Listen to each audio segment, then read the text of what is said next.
Կապանի երկրագիտական թանգարանի նորաբաց վերականգնման լաբորատորիայում ենք։ Թանգարանի տնօրեն Ալյոշա Հայրապետյանը հագնում է արտահագուստն ու ձեռնոցները, ցույց տալիս ինչպես են եզակի գտածոները վերածվում թանգարանային ցուցանմուշի։ Թանգարանային գիշեր միջոցառման շրջանակում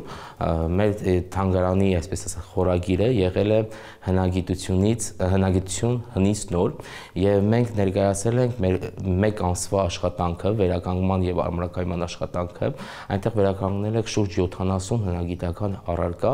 որոնք թե բրոնզյա են եւ թե խեցանունքներ են, կավից են պատրաստված եւ ամբողջությամբ տարբերվում է նախկինում ինչ տեսք է ունեցել եւ այսօր վերականգնված, ամրակայմված, նոր կյանք տված,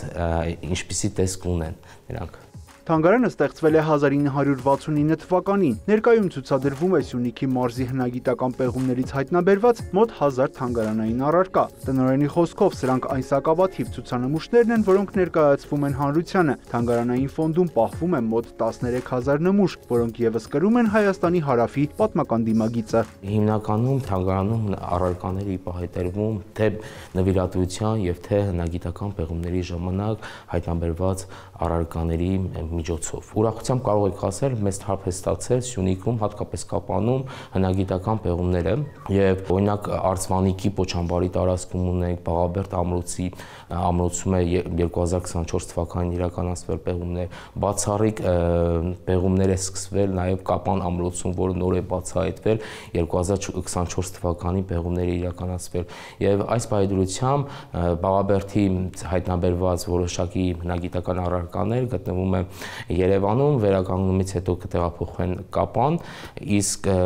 Կապան ամրոցի պեղումների նյութերը հայտնաբերված առարկաները ի պահետվել թանգարանում եւ տեղում մենք վերականգնել ենք։ Տնօրենի խոսքով սեփական ջանքերով ոչ միայն արդեն կարողանում են նոր գտածոների վերականգնման եւ ամրակայման աշխատանքներ իրականացնել, այլև փորձում են նոր այցելուներ ներգրավել, ներկայացնել Սյունիքի հազարամյակների պատմությունը։ 2021-ից 2024 թվականներին Կապանի երկրագիտական թանգարանի այցելուների թիվն ավելացել է 3578-ով։